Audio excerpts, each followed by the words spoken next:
Saludos cordiales, Honduras. Celebró la dicha de nuestro reencuentro esta mañana.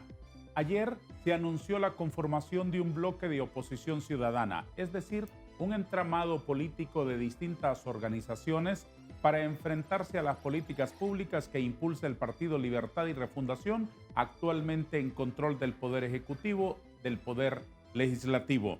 Los políticos anunciaron al mediodía de ayer el bloque opositor ciudadano. Hoy vamos a tratar de encontrar una explicación para interpretar este fenómeno del rumbo de las fuerzas políticas en el país en frente de la crisis grave que atraviesa Honduras. Estoy muy feliz de recibir en nuestro plató a dos distinguidos hondureños, inteligentes, muy ágiles en el análisis, que pueden conducirnos a entender mejor las cosas. Don Jorge Illescas Oliva, es un gusto recibirle esta mañana. Gracias. Muchas gracias por estar aquí. También está con nosotros el distinguido abogado constitucionalista, catedrático universitario y un versátil analista de la actualidad nacional, doctor Oliver Erazo. Es un gusto recibirle. Muy buenos días, gracias por la invitación, licenciado Darío. Muchas gracias. Les invito a un cafecito si gustan. Claro. ¿Sí les parece oportuno? Perfecto. En breve se los... Si es de palo, mejor. Mejor, ¿verdad? ¿Y sin azúcar o con azúcar? Sin ¿Cómo azúcar. lo prefiere? Sin Sin azúcar. Ya se lo serviremos. ¿A qué obedece, doctor Erazo, la conformación de un bloque de oposición ciudadana en este momento en Honduras? Es un despertar de la ciudadanía hondureña, podríamos llamarlo que es el primer ladrillo de lo que podría ser la primavera latinoamericana. Ahora, tratando de descascarar y de sacudirse un poco la izquierda necrótica y socialista que ha estado imperando en muchísimos gobiernos de estados latinoamericanos, pero sobre todo es el despertar de la ciudadanía hondureña, algo que había estado ausente, fíjese bien, durante toda la historia democrática republicana del país. Ahora bien, hay sus bemoles, hay sus cuadras claras, como habrá parte del oficialismo que mira también cuadras oscuras. Entonces, esto es parte de lo que hay que discutir, pero hay un punto que sí hay que rescatar. Es el hecho que nos hemos dado cuenta que perdimos la capacidad de conversar entre los hondureños, porque se dedicó cierto sector de la clase política a descomponer el tejido social, a destruir la cohesión social, y es lo que nos tiene ahora en los decibeles de confrontación y reflejado y replicado en el Poder Legislativo. Don Jorge, ¿usted cómo lo ve? Mire, estimado maestro, tengo una posición personal muy clara.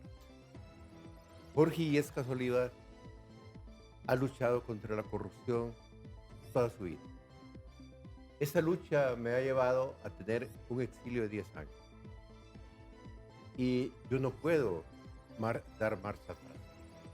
Entonces, cuando yo veo la conformación de este grupo, me preocupa sobremanera. ¿Por qué me preocupa? Porque los malos de ayer no pueden ser buenos hoy. Y el gobierno de Juan Orlando Hernández, yo no puedo juzgar a Juan Orlando como un narcotraficante, porque no tengo pruebas. Pero un gobierno de los más corruptos de la historia de Honduras. Usted puede ver cualquier cosa y no va a encontrar en el pasado la corrupción que encontró en Juan Orlando.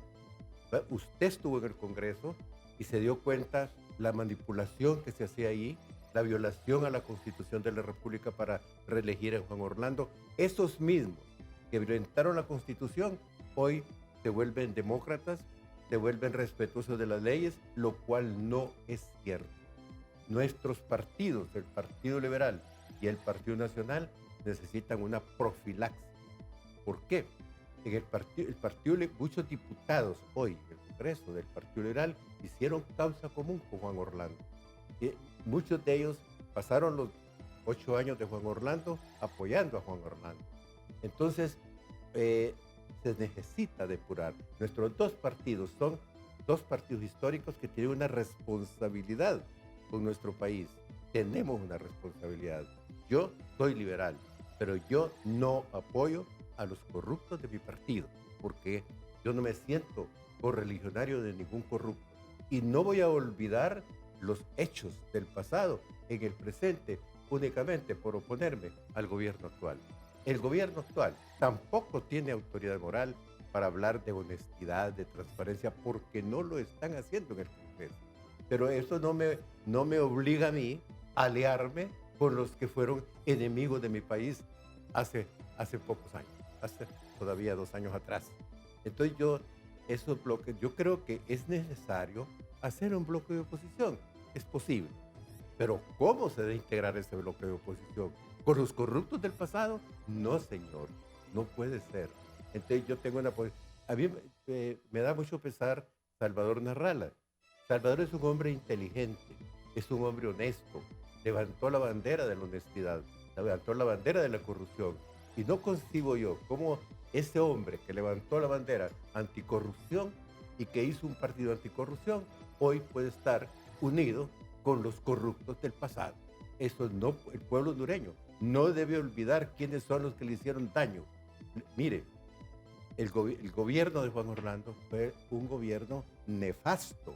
El Congreso de Juan Orlando fue nefasto. Entonces, ¿con qué autoridad moral me vienen a hablar a mí ahora de honestidad, de transparencia, de respeto a la Constitución, de respeto a las leyes? No tienen autoridad moral. ¿Qué interpretación les merece que los convocantes principales a la conformación de un bloque opositor sean 2 exintegrantes del actual gobierno? El designado presidencial Narrala y el exsecretario de Desarrollo Económico, don Pedro Barqueró. Sí, mire, los 2 personajes son personas de respeto, no son políticos.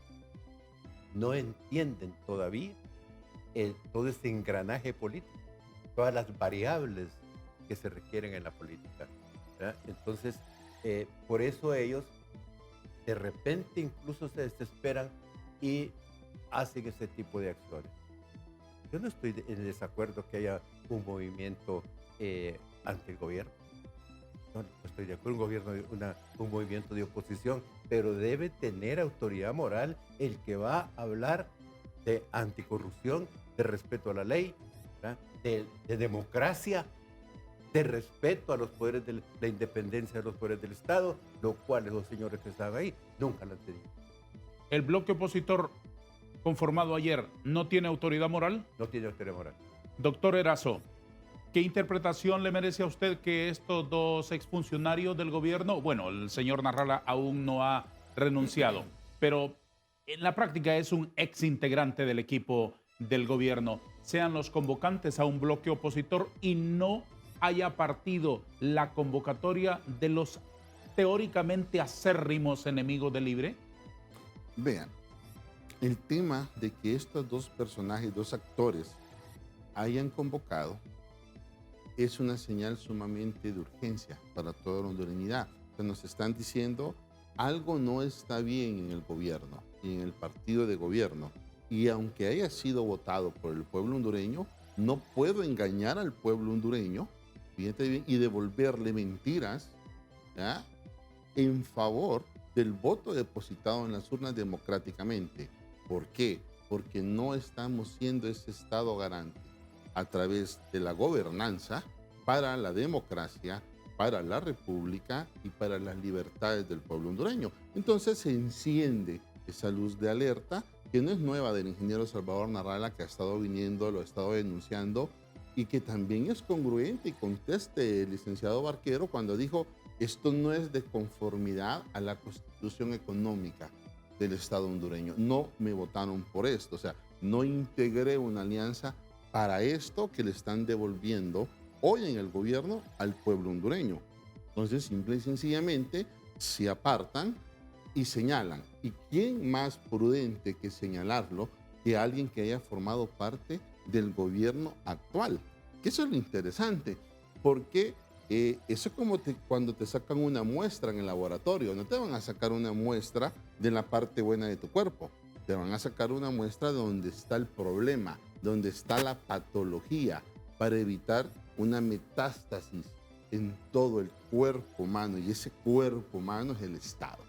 El Estado, que está, fíjate bien, estructurado por el Poder Legislativo, por el Poder Ejecutivo y el Poder Judicial. Entonces, hay señales claras dentro de la conformación del Estado, inexorablemente inexcusables. O sea, no lo podemos excusar que hay problemas serios en el legislativo y que lógicamente hay problemas serios en el ejecutivo por falta de una agenda legislativa. Dice el licenciado Illescas que este bloque opositor no tiene solvencia moral. ¿Usted qué dice? Vea, comparto con él en el tema que el sistema de partidos en el país le hace falta moral. Hace mucho tiempo perdieron la ética política en el ejercicio de la política cuando están en el poder. ¿Y qué es lo que está sucediendo? O sea, llegamos al momento de que rebalsamos. A la gota rebalsó el vaso. Pasamos, fíjate bien, de que el sistema de partidos rescataba la democracia en el país a encontrarnos en la década de los 90 con el fenómeno de la familiarización de los partidos políticos. Las familias se apoderaron de todo el sistema de partidos políticos. Y usted puede verlo en el Partido Liberal, en el Partido Nacional, en el Partido Libre, en el Partido PSH. A medida van haciendo un partido nuevo, usted va identificando una nueva familia que se apropia de la institución política. Y con ello me parece que también se fueron destiñendo las diferencias ideológicas entre los partidos. Casi la diferencia era del color de una bandera. Totalmente de acuerdo. Se degradó, se difuminó prácticamente, ideológicamente quedamos en un magenta. Sí. En un magenta. O sea, Sí, no se sabe qué color es, no lo puedes definir a ciencia cierta. Sí. Entonces, ¿qué es lo que está sucediendo? O sea, llegaron al colmo y dijeron, mira qué interesante lo que está sucediendo. Yo no te puedo decir a ti, licenciado Vanegas, tú eres un violador de la Constitución, ahorita en el 2023. ¿Quién te lo está diciendo? ¿Otro violador de la Constitución de la República? Yo no puedo decirte, tú estás cometiendo actos de corrupción en este momento. ¿Quién te lo está diciendo? ¿Otro que ha sido señalado y procesado judicialmente?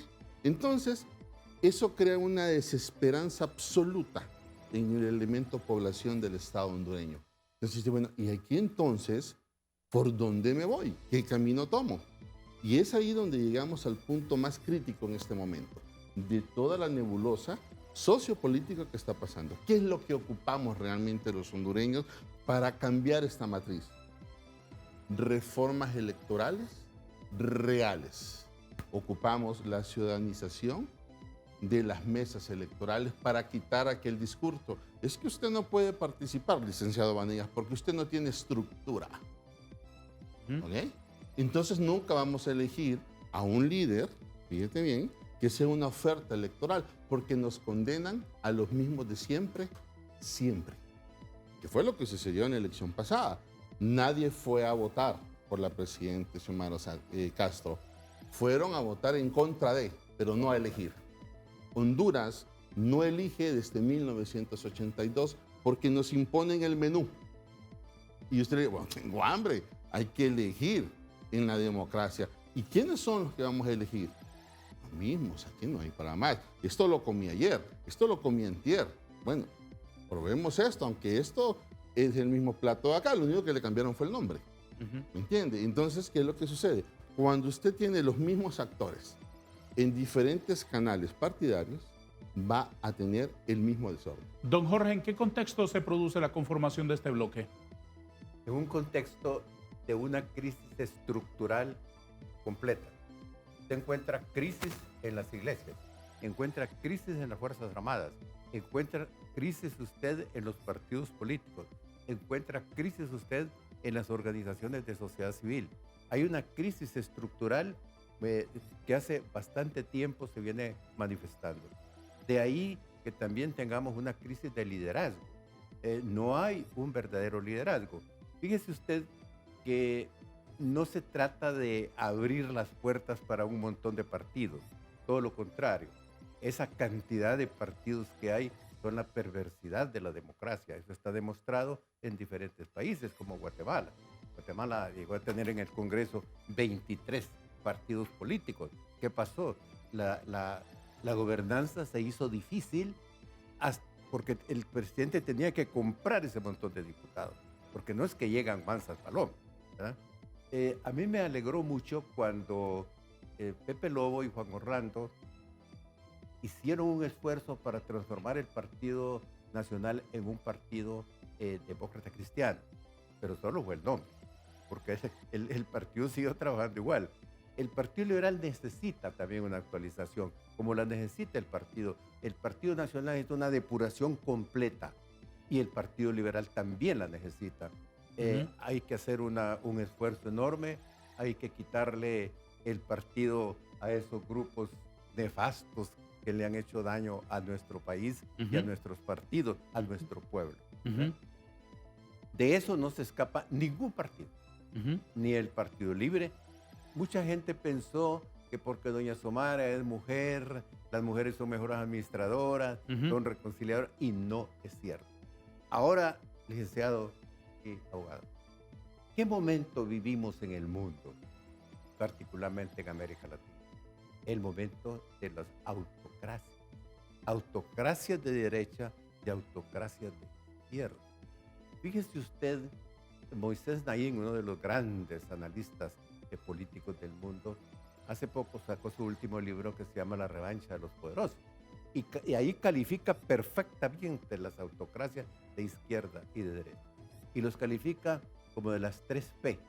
¿Cuáles son las 3P? Populismo, polarización y posverdad. Fíjese usted nuestro gobierno. Populismo.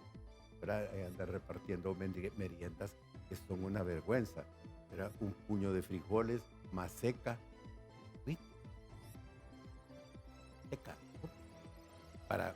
para nutrir a los niños. Eso es populismo. Los bonos, populismo. Confrontación. Esa es la polarización permanente. Eso es permanecer el golpe de Estado, los 12 años de narcodictadura, ¿verdad? Y dice el Grillo que se asustó, ¿cómo se llama? Renato, cuando dice, nosotros necesitamos la polarización para educar y para enseñar al pueblo quiénes son sus enemigos. O sea, la lucha de clases. Entonces, fíjese usted que por la boca muere el pez, necesitamos la polarización. Posverdad, entre otras cosas, por ejemplo, cuando dicen que quieren matar a Redondo con vidrio molido. Estimados amigos, hondureños que nos ven, miren, cuando se le da vidrio molido a un animal o a una persona, no lo siente cuando se lo come, porque es polvo, no son pedazos de vidrio. Entonces, son posverdades. Y en el gobierno se utilizan muchísimos ejemplos de posverdad. Entonces, se caracteriza perfectamente con las 3P de Moisés Naim. Eso es lo que tenemos nosotros en esto momento. No tenemos un gobierno socialista, muchísimo menos un gobierno socialdemócrata. Yo creo que estos señores jamás en su vida han leído un panfleto de la socialdemocracia. ¿Por qué esta iniciativa se produce ahora a menos de 2 años del actual gobierno?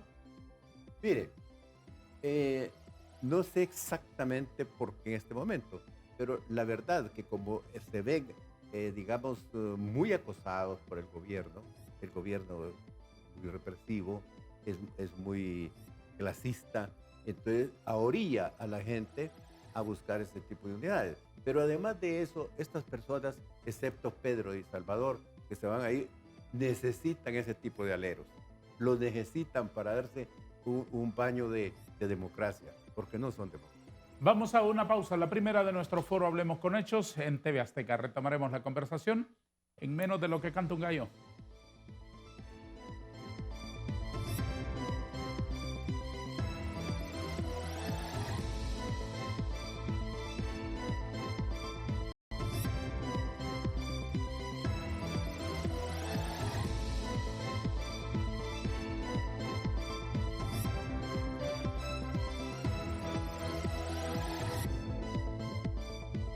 Señores, se entiende que el propósito teórico del bloque político es articular la oposición o es un entramado electoral. ¿Qué es esto?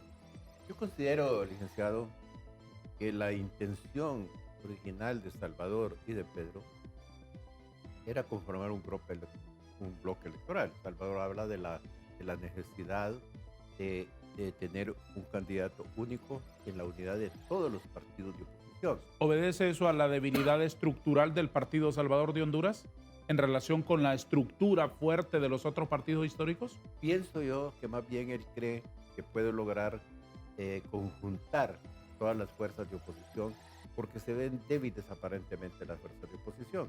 Entonces, unirlas en un solo bloque, y yo creo que sí es necesario la unidad de la oposición en un momento determinado, pero para eso falta mucho. ¿Por qué? Porque usted no puede hacer una alianza electoral en este momento. Usted no puede pensar en un candidato único en este momento. ¿Por qué? Porque los partidos, de acuerdo con la ley, tienen que ir a elecciones primarias e internas. Entonces, ¿qué sucede si el candidato que gana las primarias en el Partido Liberal no está de acuerdo con una alianza con el Partido Nacional? ¿O con Salvador? ¿O al revés? ¿O al revés? Si el Partido Nacional gana y tampoco está de acuerdo con él.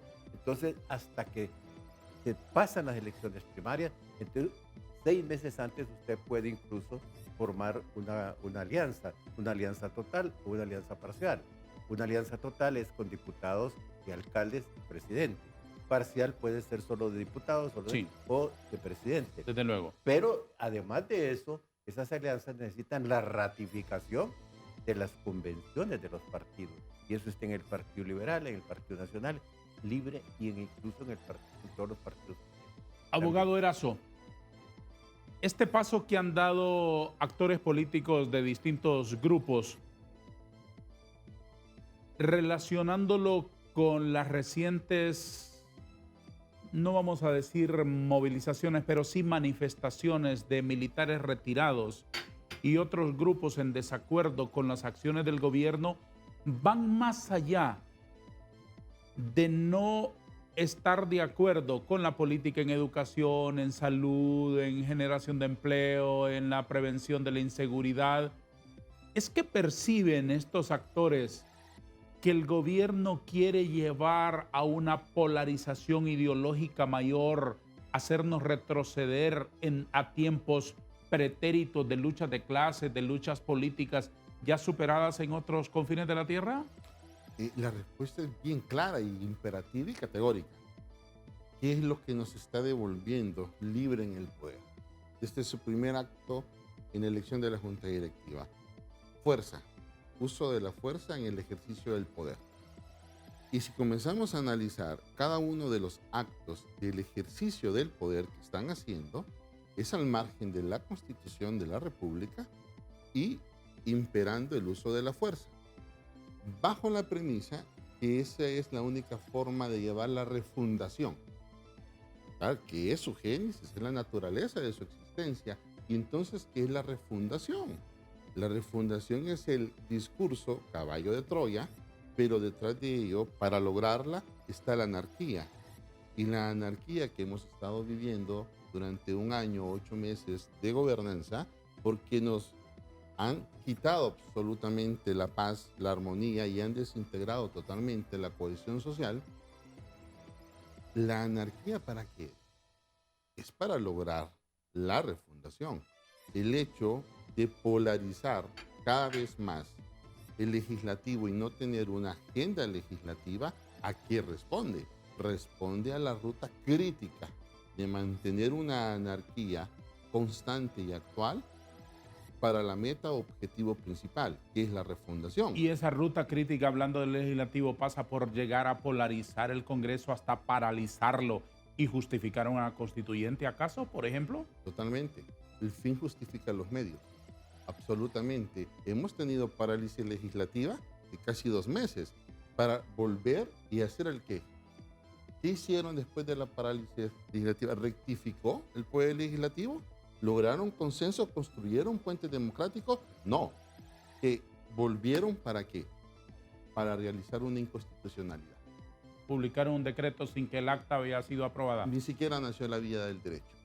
Y los abogados, asesores de Redondo, sosteniendo la teoría de la mentira y él apareciendo en los videos y aparecía, o sea, ¿cuántos votos tenemos? 70 y cuántos. No, entonces vamos a sacar las 2/3 partes de los que están en la sesión. Ajá.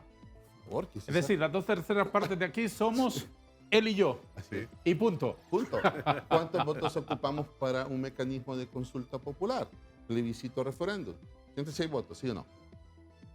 Entonces, si ya tenemos estos precedentes, si elegimos al margen de la Constitución, junta directiva, si elegimos al margen de la Constitución Procurador General de la República, si publicamos, mandamos a publicar sin aprobar, ¿okay?, la sesión del acta anterior, Nombrar. y si mandamos a derogar o derogamos en teoría, porque yo así lo creo, porque yo así lo impongo, porque yo así cuento, porque todos los demás son brutos, solo yo sé contar.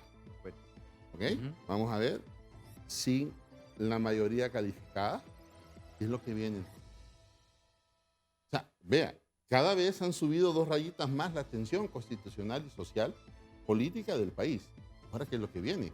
Cuando nos estamos acercando al año donde comienza a generarse y gestarse un calendario electoral, donde lógicamente el ejercicio de la democracia en las urnas no les conviene, porque en este momento la popularidad y la percepción del pueblo hondureño es contraria al partido en poder.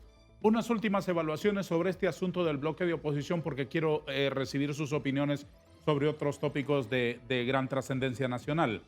Hablando individualmente de los partidos, ¿la presencia del Partido Nacional en este bloque es darle oxígeno a la estrella solitaria?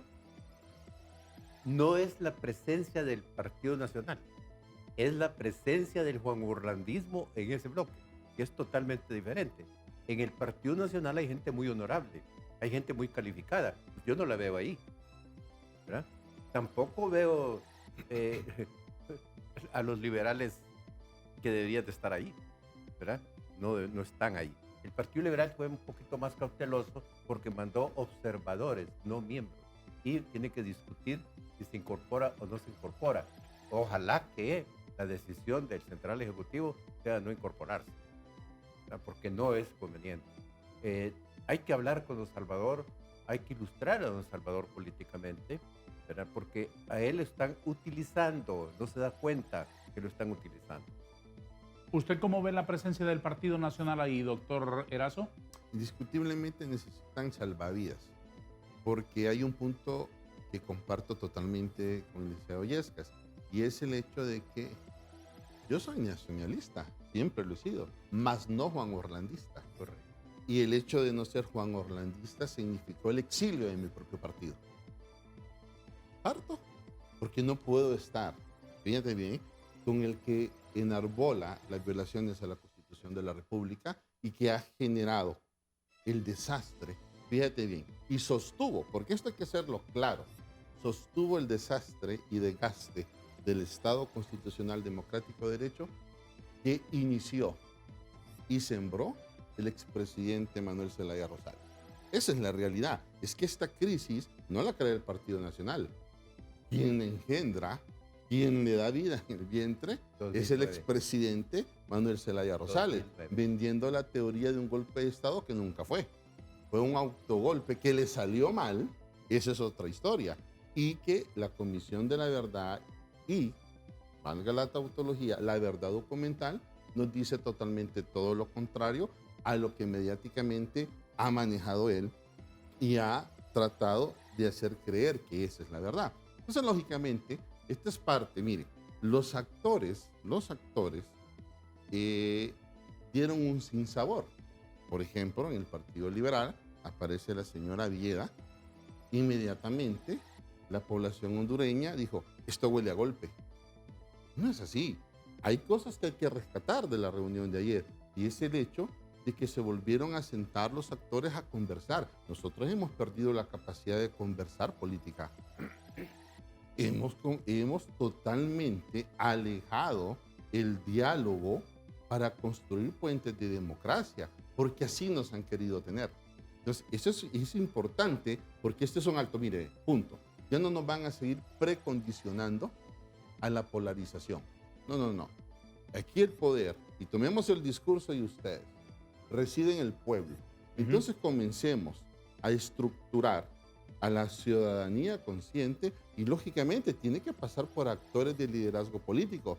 Y es ahí donde dice el licenciado Illescas que hay que hacer una profilaxis en todos los partidos políticos, porque si no, la respuesta en el electorado, le guste o no le guste, va a ser una ausencia en las urnas. Ujú. Y la ausencia en las urnas Grave, peligroso. únicamente va a garantizar que el Partido Libre conserve el poder. ¿Cómo evalúan la reacción del gobierno de descalificar el bloque opositor de los partidos políticos anunciado ayer en el sentido de criticar que se unan desiguales? ¿Es que acaso en algún lugar del mundo las alianzas son entre gente que se parece? No, normalmente las alianzas son programáticas. Normalmente las alianzas buscan la reconciliación. ¿Qué es la reconciliación? No es abrazarse y decirte te perdono lo que hiciste. La reconciliación se basa en programas, por ejemplo, en políticas públicas. Entonces vamos a reconciliarnos, vamos a olvidar ese pasado. ¿Verdad? El pasado existe, ahí está, pero nosotros ahora vamos para adelante. Vamos a desarrollar una política pública sobre educación, sobre salud, sobre el desarrollo económico de Honduras. Son alianzas programáticas, ¿verdad? No son alianzas porque me simpatizas o no me simpatizas. Ujú. La reconciliación, como les digo, no es de abrazarse y nos perdonamos. No, eso no es así. La Ujú. reconciliación tiene sus Ujú. leyes también. Ujú. Y eso es lo que necesita Honduras. Pero para que nosotros lleguemos a esa reconciliación, estimados amigos, necesitamos depurar nuestros partidos. Nosotros necesitamos que la gente buena de los partidos, mire, en el Partido Nacional hay gente como el abogado, y así como él hay muchísimos, personas honorables, personas distinguidas, personas honestas. En mi partido, en nuestro partido, hay gente muy calificada. Usted es uno de ellos, ¿verdad? Muchas gracias. Sí, usted es una persona honorable, nadie le va a acusar de corrupto, porque su papel en el Congreso fue muy bueno. Entonces, pues, hay gente. ¿Dónde estamos los buenos de nuestros partidos? Ese es el bloque que necesitamos hacer.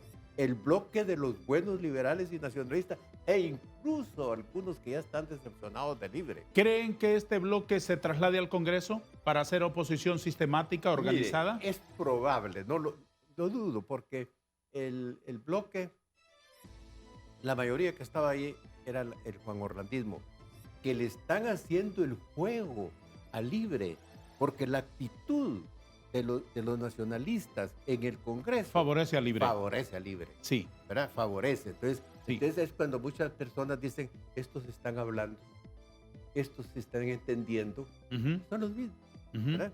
Porque, mire, esa me parece a mí que es la medicina que me diste, esta la voy a dar ahora. La insurrección. ¿A quién favoreces? Al Libre. Ujú. La insurrección legislativa. ¿A quién favorece? Ahí aprobaron, no, cuando dijeron que derogaban esta ley del Fondo departamental. 82 votos. No puede ser. Ujú. ¿Verdad? ¿Y qué hace el Partido Nacional?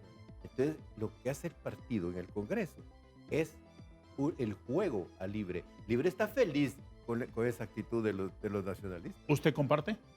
Totalmente, totalmente. Mire, hacer oposición indiscutiblemente no es fácil. La gente dice es fácil hacer oposición y criticar es criticar. Primero, lo sucedido ayer es un acto político, absolutamente es un acto político porque todos los actos de los hombres, que somos animales políticos, Sí. son políticos.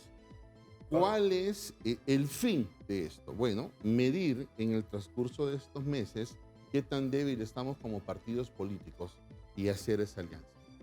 Bien, ¿por qué?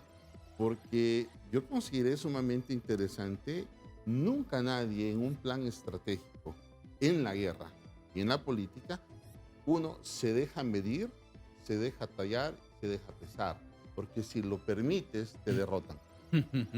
Vamos, Sí. te derrotan. Entonces, no puedo medir al Partido Liberal, no puedo medir al Partido Nacional, no puedo medir al PSH porque son todos Sí, parte de un todo. así es. Ajá. Así es. Entonces, eso creo que incomodó al partido en el gobierno, porque dice, ok, ¿cómo los mido? En este momento, ¿cómo los mido? No obstante, ellos sí ya me midieron a mí. Y eso es delicado. ¿La rebelión azul favorece a Libre en el Congreso?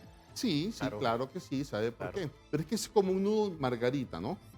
Es como un nudo margarita. Si jala de este lado, soca al centro. Si jala del otro lado, vuelve a socar al centro. ¿Qué es lo que sucede? También el nacionalismo tiene su estrategia en la oposición. Es decir, bueno, hasta dónde esta insurrección le permite a Libre llevar su ruta de refundación y mantenernos nosotros como la voz de los que no tienen voz en este momento. Mira qué interesante. Entonces, lógicamente, eso va a llevar la polarización, y va a llegar un momento que la curva de la crisis va a ser tan alta que se van a tener que poner de acuerdo, porque no va a haber otra opción, como sucedió con el tema de la elección del Poder Judicial, igual va a suceder ahorita con el tema de la elección del fiscal. Justamente de eso quiero que hablemos después de una pausa. Señores, es la última vez que interrumpo este rico conversatorio.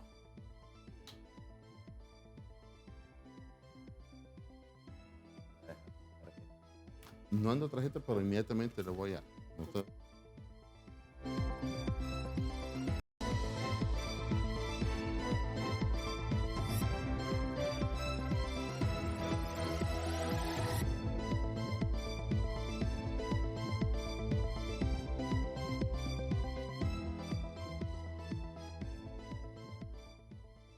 Ayer el Congreso dio un paso más, ralentizado por supuesto, porque desde el 1 de agosto tienen la lista de los 5 nominados para elegir el fiscal, pero ayer anunciaron la integración de la comisión parlamentaria que va a desarrollar esta especie de liturgia que se desarrolla en el Congreso para finalmente seleccionar el fiscal antes de que termine el presente mes.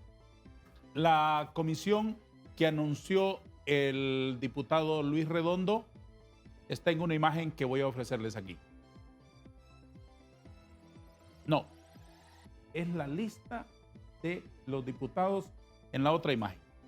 La comisión, honorable, este es un error, y usted que es constitucionalista lo sabe. La Constitución de Honduras no registra esta palabra por ningún lado.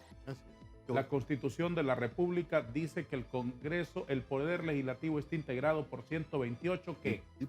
Diputados, no congresistas. Sí. Congresistas no existen en Honduras. No, es un término que acuña el diputado Luis Redondo. Sí, pero para cierta ampulosidad y todo, congresista Ted Kennedy, congresista Nancy Pelosi, congresista Barack Obama. Pero estos congresistas, ni como adjetivo calificativo les viene bien. Pero vamos, en la carta se anuncia que la integración de esta comisión está básicamente hasta acá. Los 7 principales: Luz Angélica Smith, Rafael Leonardo Sarmiento. Rafael Leonardo es en honor a Calleja, ¿verdad? Este nombre. Mario Edgardo Segura, Ligia del Carmen Ramos, Isis Carolina Cuellar, y Mario Alonso Pérez y Héctor Hernán Aguilar Rodríguez. Una clarísima mayoría de diputados afines al gobierno, al expresidente Zelaya. Ellos van a desarrollar la evaluación de los nominados. ¿Qué espera usted, don Jorge, del proceso de selección del fiscal en el momento que vive Honduras y con la necesidad de un ministerio público? ¿Qué espero yo? Que respeten la lista de los 5 o de los 4, porque hay un quinto por ahí que está cuestionado. Entonces, eso es lo que tienen que hacer. Ya la Junta Nominadora ha examinado currículos, ha hecho exámenes de toda naturaleza, ya no tiene nada. ¿Les revisó si tienen piojos o no? Así es. Entonces, ¿qué puede hacer esta comisión? Únicamente decir, estos son los 4 o 5... ¿Cree que se mantengan ahí conociéndoles el pelaje a los partidos? Deberían de mantenerse. Sí, deberían, pero ¿usted cree con los pies en el piso?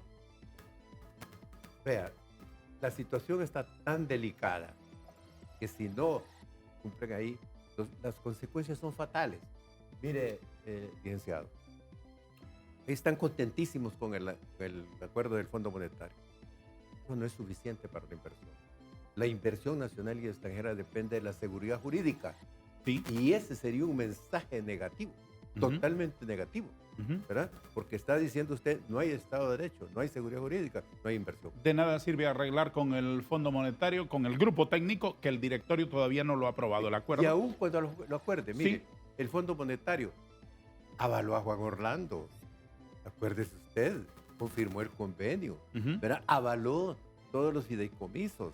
Sí. Que no todos eran buenos. Pero los inversionistas no se van a mover tan fácilmente si el Ministerio Público no se fortalece. ¿Usted qué espera de la elección del fiscal, doctor Erazo? Bueno, el deber ser, o sea, lo que debería ser. El deber ser, sí. Es que convoque la comisión, haga su revisión de estilo, crucen las hojas de vida de los profesionales del derecho y construyan ese consenso de la lista de 5. ¿Ok? Ok, ahí estamos bien. Y de esa lista de 5 yo visualizo a una mujer, y lo digo abiertamente, que reúne realmente las condiciones para ser un fiscal con autarquía. O sea, que pueda perseguir a los que se fueron y a los que están. Doña Jenny Creo que sí se llama Almendares. Jenny Almendares. Jenny Almendares. En ella, ¿por qué? Porque aunque tiene un sentimiento, un pensamiento político, padre sea partidario de un partido, es la menos contaminada con el estereotipo partidario. Y eso es importantísimo al momento de elegir el nuevo fiscal. Qué buena profesión. Porque el último punto que le hace falta para el desastre absoluto y el desgaste y destrucción del Estado constitucional de derecho es el Ministerio Público. Correcto. Y mire qué interesante. ¿Quieres una voz de alerta legitimada del poder? Yo lo advertí hace 3 semanas, o creo que incluso en el último programa que usted me invitó, decía, ¿qué sucede si la Corte Suprema de Justicia, a través de la Sala de lo Constitucional, ampara a uno de los quejosos? Tendrá que, a igual razón, misma disposición. Hay 4 en amparo. Si le otorgan a uno, le tienen que otorgar a otro. Y ya ayer decía el diputado Barrios, puede ser si la Corte en su fallo ordena, ya no tendremos 5, tendremos 9. Interesante. O sea, están esperando de repente instrumentalizar el Poder Judicial a través de ese fallo. O sea, son esas pequeñas cartas bajo la mesa que dañan a la democracia, que dañan los procesos. ¿Qué sucedería si la sala ordena que se incorporen esos 4? Bien interesante. ¿Existe la Junta Promovente? No. Van directamente al Congreso Nacional. Entonces ahí se destruiría absolutamente el sentido y el objeto de tener elecciones de segundo grado. Y teóricamente en esos 4 están los que originalmente eran impulsados desde el poder como los favoritos para el Ministerio Público. Es correcto, es donde siente zona de confort, Ajá. ¿no? El Partido Libre para elegir y tener su justiciero. Su justiciero. Mire qué interesante. El tema del fiscal general de la República es absolutamente delicado, porque de ahí puede comenzar, fíjate bien, el off-fire. O sea, la guerra de juicios para neutralizar a mi oponente político. A ver, y si ustedes ambos coinciden, con matices por supuesto, que es delicado y que es importante, que es trascendente para la seguridad jurídica, para el fortalecimiento institucional, para lo que sea, ¿cómo analizan entonces esta especie de... No lo voy a calificar yo, debo ser sabio, ustedes deben calificarlo. ¿Cómo analizan ustedes la convocatoria de la señora Iris Xiomara Castro a una marcha callejera el 29 de agosto? Lo ha pedido la presidenta del Poder Ejecutivo para que vayan sus tropas a los frontispicios del Poder Legislativo en el momento en que se elige el fiscal.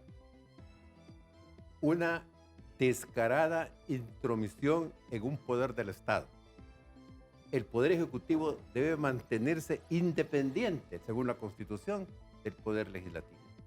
Eso que está haciendo doña Xiomara, por desconocimiento, por no sé por qué razón, no es correcto.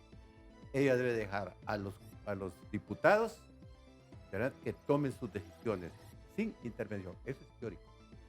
Eso es teórico. Es lo que dice la Constitución, ¿verdad? Pero no precisamente en estos políticos no existe esa conciencia, ese respeto a la institucionalidad. Eso no puede ser en ninguna parte de un país democrático, de un país donde se respeta la Constitución. ¿Usted cómo analiza eso, doctor Erazo? Uno, están incómodos. Hay 2 formas. Uno, la constitucional, quiero que me permita aceptar la lectura. No, por supuesto. Mira, artículo 1 de la Constitución de la República, que debe de estar, creo que pegado en la entrada de las aulas, ¿sí?, de todas nuestras escuelas. Y grabado y tatuado en el corazón de todos. Honduras es un Estado de derecho. Sí. soberano, constituido como república libre, democrática, independiente, para asegurar, no es una cosa de panfleto, de capricho, es para asegurar a sus habitantes el goce de la justicia, subrayo, la libertad, la cultura y el bienestar económico y social. Con este llamado a la presidenta de la República, ¿está garantizando esto? No. No lo está haciendo. Lo que está haciendo violando es la Constitución. polarizando a la población y confrontando a la población. ¿Pero por qué? Ahora la pregunta, ¿por qué? Porque simple y sencillamente la lista que depuró Junta Proponente no es de la zona de confort del partido en el gobierno. ¿Por qué? Porque no tienen a un achichincle VIP a quien le puedan ordenar. ¿Ok? A un Loreto del pensamiento político que levante la mano y que se pegue en el pecho, ¿no? Y que haga todo por el partido y por la refundación. Por Dios. Se equivocaron. Se metieron con la generación equivocada de hondureños. Te explico por qué. Porque se les olvidó en todo su análisis que estamos viviendo en la sociedad de la información, donde un muchacho de 14 o 12 años tiene su criterio y dice, pero en Argentina pasó esto, en Brasil pasó esto otro, ¿y yo por qué me tengo que estar aguantando a esta gente aquí o a estos otros acá? Entonces, eso es delicadísimo, le explico por qué. Porque eso no es una invitación a la paz y a construir cohesión política y social.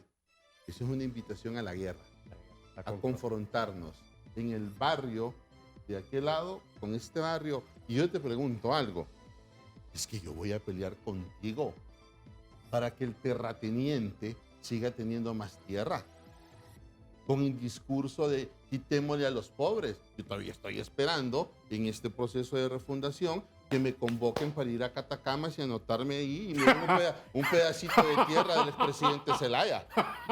¿Sí? Yo estoy esperando ver las declaraciones de impuesto del presidente Zelaya. Como estamos hablando ahora también de justicia tributaria, comencemos con ellos mismos, que nos den auditoría social y nos digan cuánto han pagado de impuestos. Porque tú pagas impuestos, yo pago impuestos, él paga impuestos. ¿Cómo con cuántos metros de una parcelita se sentiría usted socialmente ajusticiado? Quizás una manzana para tener una casita con 4 corredores, así como le gusta a los latifundistas. Ese es el pelo de un león. Una pregunta que yo le quiero hacer al abogado. Mire, estos compatriotas que han recurrido a la Corte Suprema de Justicia, yo no sé hasta dónde tienen razón. ¿Por qué? Porque ellos lo que llegaron a la Junta Proponente es a pedir empleo, un empleo público. Sí, ¿verdad? Y a presentar sus credenciales. Claro. Entonces es como cuando se presenta a una empresa a pedir empleo y el de recursos humanos le dice, mire, usted no califica. Ajá. O sea, eso es lo mismo para mí, ¿cierto? Entonces, y la Junta dijo, no califican porque tienen que recurrir. ¿Cuál sería la percepción del Poder Judicial recién electo si nos manda a estos 4 al Congreso? Sí. ¿No será la percepción que va a decir el pueblo hondureño? Ya sabíamos, iban a instrumentalizar el Poder Judicial. Peligroso, porque entonces, como no sabemos contar, o en la teoría hay que buscar el ábaco de Luis Redondo, donde le enseñaron a contar a él, hay que ver cuando quieran hacer la consulta, no tengan los 86 votos.